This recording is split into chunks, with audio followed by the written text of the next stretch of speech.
Артымда банан кайманаты менен Mercedes-Benz CLS 400. Эгерде E-класстын дизайны силерге жакпаса, E-класс купе силер үчүн кичинекей болсо, анда бул CLS силер үчүн мыкты сунуш. Maybe we can join the crowd. Life is full without sound.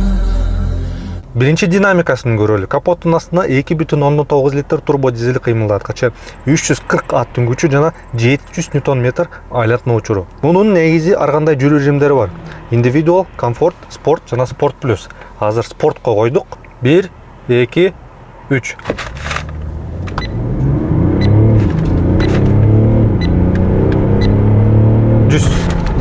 Ал эми дизайн. Өзүңөр көрүп тургандай эле терезелеринде рамкалар жок. Негизи башында эле CLS кузовундагы Mercedes'тер рамкасыз терезелер менен келген. Ичине отурганы жеңил. Ичинде буттарым үчүн орун бар. Бирок башым тийип калат экен. Боюм 1,78. Мунун себеби чатырдын арты жапызыраак. Терезеси да кичинекей экен. Мисалы мен бул жакта карасам, стойкасы эле көрүнүп калат экен. Анан бул жерге негизи 3 киши батыш керек. 3-чү киши ортосунда кысылып калчудай экен. Башында CLS'тердин арты бир гана 2 кишилик болгон. Ал эми бул кузовтон баштап 3-чү киши үчүн орун кошулду. Бул жагын түшүрүп, ар кандай буюмдарды салып койсоңор болот. Андан тышкары бул отургучу да ылдый түшөт. Артына мисалы узун буюмдарды же болбосо лыжаларды салып туруп кете берсеңер болот. Ортосунда болсо 2 аймактык климат контролю, бул жеринде 5 вольт разъему жана зарядтагыч үчүн разъем. Бул жагында тамеки салып турган жери, бирок могул жери кичине арзан жасалгандай болуп көрүнүп калыптыр. Жүк салгычтын капкагын ушул Mercedes белгисин тартып туруп ачасыңар. Жалпысынан кенең, бирок мунун атаандашы Audi RS7де жүк салгычтын капагы терезеси менен чоң ачылат. Мында болсо бир гана ушул жери ачылат экен. Ушул жерлерин тартсаңар, тети отургучтарды жаткызып койсоңор болот. Азыркы көпчүлүк заманбап унааларында жасалма выхлоптары орнотулат. Мында деле тешиги жок экен мынакей. Мультимедиа системасын болсо ушул толук баскыч менен башкарасыздар. Түшүнүктүү, керектүү настройкаларды бат эле таап чыгасыздар. Андан тышкары рулунда да башкарсаңар болот. Ушул сенсор баскыч менен.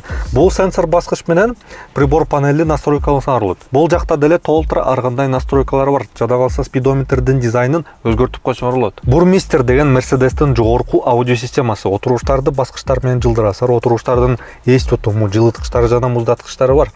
Рулда баскычтар менен жылдырсаңар болот. Албетте, бул Mercedes болгондуктан бул опциялардын баардыгы болуш керек. Андан тышкары ушундай карбонго окшогон элементтер бар экен. Ортосу болсо Piano Black деген элементтен жасалган. Чийилип калыптыр, полировка жасап коюш керек экен.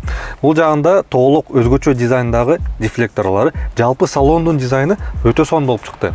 Сырткы дизайны деле айрыкча тонировкасы менен аябай сонун көрүнөт экен. Отургучтары жумшак, капталдарынан мындай жакшы эле кармап турат силерди. Жалпысынан булгары сапаттуу сезилет.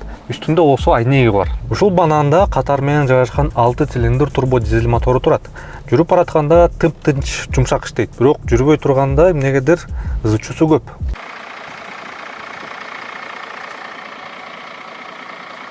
Бирок мен айткандай эле жүрүп баратканда кыймылдаткычы жакшы мындай тып-тынч иштейт. Солярканын чыгымы азыр ар бир 100гө 6 литр деп көрсөтүп жатат. Жалпысынан жүрүшү мага аябай жакты. Жүрүк отурмосу 9 баскычтуу 9 G-Tronic деген автомат. Жумшак которот. Ушул жалбырактар менен да которсоңор болот. Жүрүү бөлүгү жумшак. Буларда негизи пневма жана жөнөкөй жүрүү бөлүгү болот. Биздин учурда пневма турат, ошондуктан жумшак сезилет. Бурулушу деле жакшы, жолдо бекем турат. Булардын 4 дөңгөлөктөрү жана арткы дөңгөлөктөрү аракетте болот.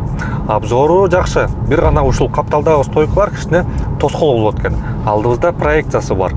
Бул сыртынан мындай күчтүү AMG окшош, бирок жүрүшү мындай ыңгайлуу бизнес седандай эле. Негизи булардын ар кандай модификациялары болот. Мисалы биздин учурда CLS 400 400 болсо эле көлөмү 4 литр эмес, көлөмү 3 литр дизель. Мисалы мурдакыдай E320 болсо көлөмү 3.2 деген нерсе болбой калды Mercedes'терде. Мисалы булардын CLS 350 деген версиясы бар, анда 2 литр бензин мотору. Андан тышкары CLS 450 жана CLS 53 AMG версияларында 3 литр бензин мотору коюлат. Ал эми дизель моторлорунан CLS 220 жана CLS 300 деген версиялар бар, 2 литр турбо дизель моторлор менен. Андан тышкары CLS 350 жана CLS 400D деген модификациялары. 3 литр twin турбо дизель моторлор менен. Башыңар айланып кетти? Ооба, меники да ушул жаңы Mercedes'тер менен башым айланып кетти. Бул CLS азыркы учурда сатылууда, баасы $39 000. Видеонун астына тиркемени бассаңар, ээси менен байланышсаңар болот. Ал эми ушундай CLS'ти Кореядан алып келем десеңер, анда Silk Road автокомпаниясына кайрылсаңар болот. with no name.